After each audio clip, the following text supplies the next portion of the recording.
सोमवार व्रत की पूजा विधि, व्रत का लाभ एवं कथा व व्रत की उद्यापन विधि विस्तार पूर्वक सुनिएगा।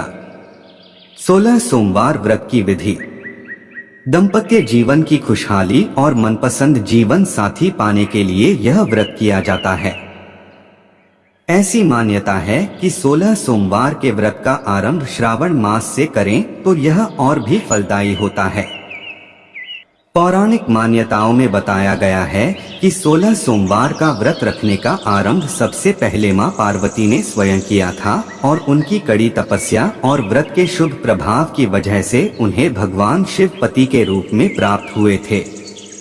सोमवार व्रत को कुंवारी कन्याएं मनचाहा वर पाने के लिए और सुहागने सुखमय दाम्पत्य जीवन पाने के लिए करती। धार्मिक मान्यताओं के अनुसार किसी भी पूजा या व्रत को आरंभ करने के लिए सर्वप्रथम संकल्प करना चाहिए। व्रत के पहले दिन संकल्प किया जाता है। उसके बाद आप नियमित पूजा और व्रत करें। सबसे पहले हाथ में जल, अक्षत, पान का पत्ता, सुपारी और कुछ सिक्के लेकर संकल्प करें। सभी वस्तुएं भगवान शिव की मूर्ति के आगे समर्पित कर दें। आइए आपको 16 सोमवार व्रत कथा सुनाते हैं, ध्यानपूर्वक सुनिएगा, क्योंकि यह कथा सुनने मात्र से ही सभी मनोवांछित फल की प्राप्ति हो जाती है।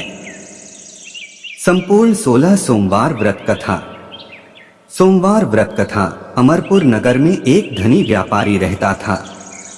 दूर दूर तक उसका व्यापार फैला हुआ था। नगर में उस व्यापारी का सभी लोग मान सम्मान करते थे। इतना सब कुछ होने पर भी वह व्यापारी अंतर्मन से बहुत दुखी था, क्योंकि उस व्यापारी का कोई पुत्र नहीं था।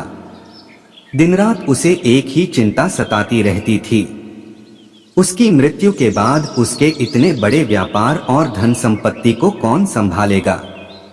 पुत्र पाने की इच्छा से वह व्यापारी प्रति सोमवार भगवान शिव की व्रत पूजा किया करता था। सायंकाल को व्यापारी शिव मंदिर में जाकर भगवान शिव के सामने घी का दीपक जलाया करता था। उस व्यापारी की भक्ति देखकर एक दिन पार्वती ने भगवान शिव से कहा, हे प्राणनाथ, यह व्यापारी आपका सच्चा भक्त है।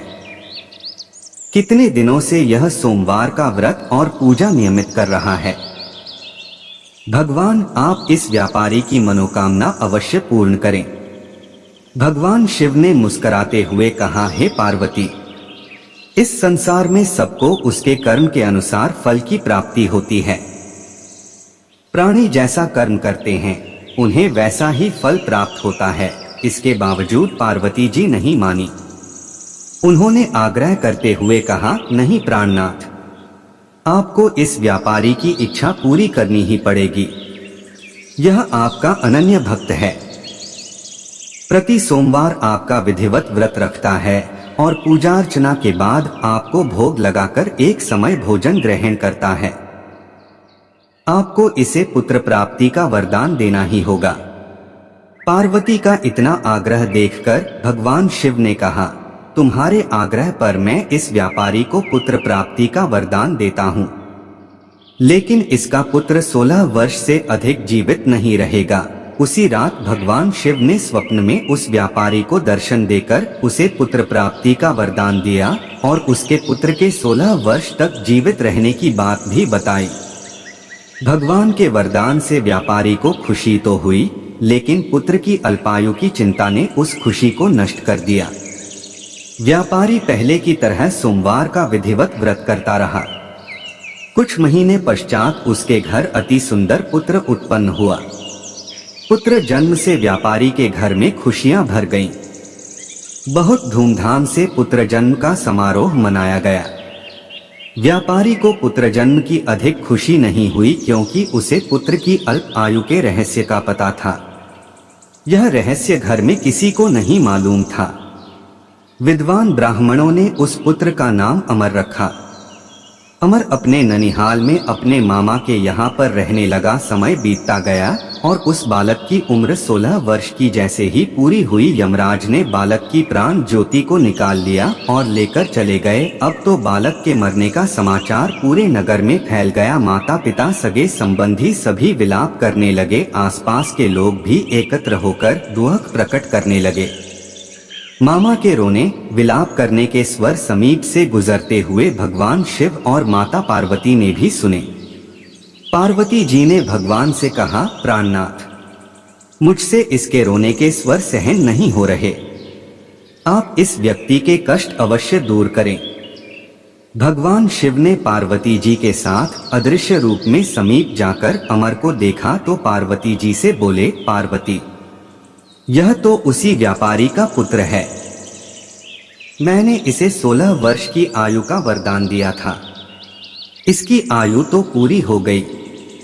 पार्वती जी ने फिर भगवान शिव से निवेदन किया, हे प्राणनाथ, आप इस लड़के को जीवित करें, नहीं तो इसके माता पिता पुत्र की मृत्यु के कारण रो रो कर अपने प्राणों का त्याग कर देंगे।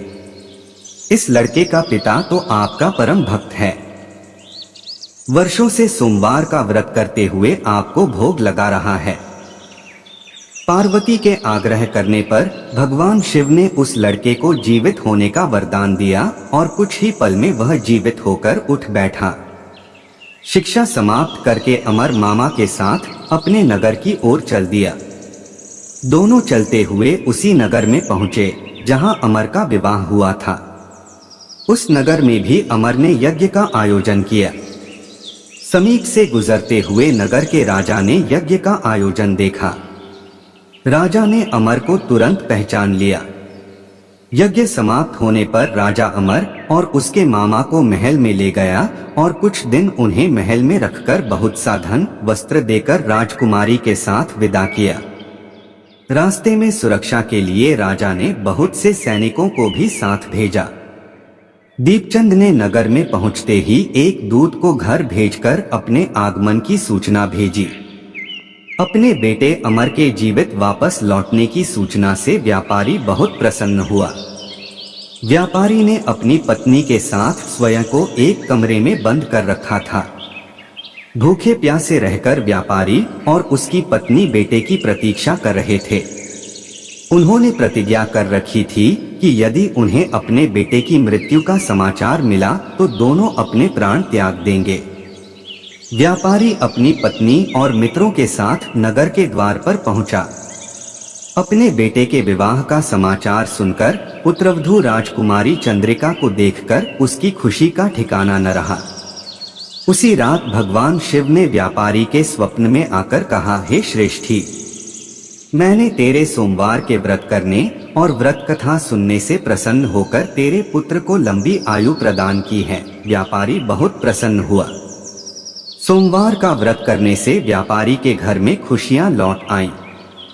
शास्त्रों में लिखा है कि जो स्त्री पुरुष सोमवार का विधिवत व्रत करते और व्रत कथा सुनते हैं उनकी सभी इच्छाएं पूरी होती हैं। व्रत का फल एवं लाभ इस प्रकार है। जीवन धन धान्य से भर जाता है। सभी अनिष्टों का हरण कर भगवान शिव अपने भक्तों के कष्टों को दूर करते हैं। सोमवार व्रत नियमित रूप से करने पर भगवान शिव तथा देवी पार्वती की अनुकंपा बनी रहती है। कन्याओं को मनचाहा वर प्राप्त होता है। व्रत की विधि विस्तार पूर्वक सुनिएगा। किसी भी पूजा या व्रत को आरंभ करने के लिए सर्वप्रथम संकल्प करना चाहिए। व्रत के पहले दिन संकल्प किया जाता है। उसके बाद आप नियमित पूजा और व्रत करें। हाथ में अक्षत तथा फूल लेकर दोनों हाथ जोड़ लें और भगवान शिव का आह्वान करें।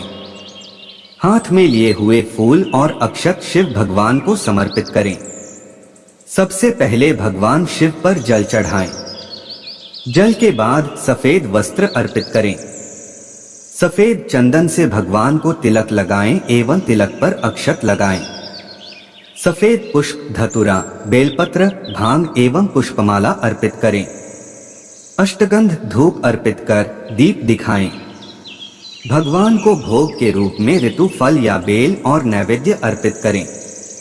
जब आपका संकल्प मनोरथ पूर्ण हो जाए तब अपने व्रत का उद्यापन किया जाता है। उद्यापन का अर्थ है विशेष धन्यवाद प्रार्थना।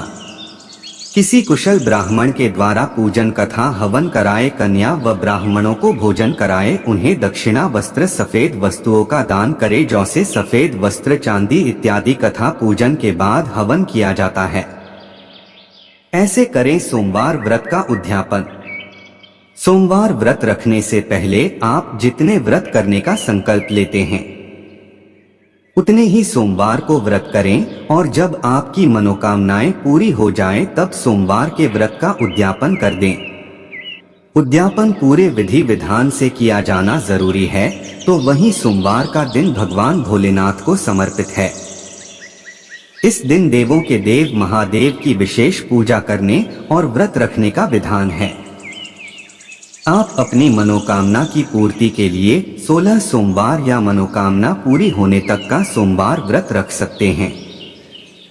सोमवार व्रत रखने से पहले आप जितने व्रत करने का संकल्प लेते हैं उतने ही सोमवार को व्रत करें, और जब आपकी मनोकामनाएं पूरी हो जाएं तब सोमवार के व्रत का उद्यापन कर दें। आपकी जानकारी के लिए बता दें कि किसी भी व्रत का समय पूरा होने के बाद भगवान की जो अंतिम पूजा या व्रत होता है उस व्रत को ही उद्यापन कहा जाता है। वैसे तो सोमवार का व्रत आप कभी भी उठा सकती हैं, लेकिन सोमवार के उद्यापन के लिए सावन, कार्तिक, वैशाख, ज्येष्ठ या मार्गशीर्ष मास के सभी सोमवार श्रेष्ठ माने जाते हैं। व्रत उद्यापन में शिव पार्वती जी की पूजा के साथ चंद्रमा की भी पूजा करने का विधान है। उद्यापन पूरे विधि विधान से किया जाना जरूरी है। तो चलिए बताते हैं उद्यापन की विधि और सामग्री। सोमवार व्रत उद्यापन विधि विस्तार पूर्वक। सुबह उठकर नित्य कर्म से निवृत्त हो स्नान करें। स्नान के बाद हो सके तो सफेद वस्त्र धारण करें। पूजा स्थल को गंगा जल से जरूर शुद्ध करें। पूजा स्थल पर केले के 4 खंबे के द्वारा चौकोर मंडप बना लें। चारों ओर से फूल और बंदनवार आम के पत्तों से सजाएं। पूर्व की ओर मुख करके आसन पर बैठ जाएं और साथ में पूजा सामग्री भी रख लें। आटे या हल्दी की रंगोली डालें और उसके ऊपर चौकी या लकड़ी के पटरे को मंडप के बीच में रखें।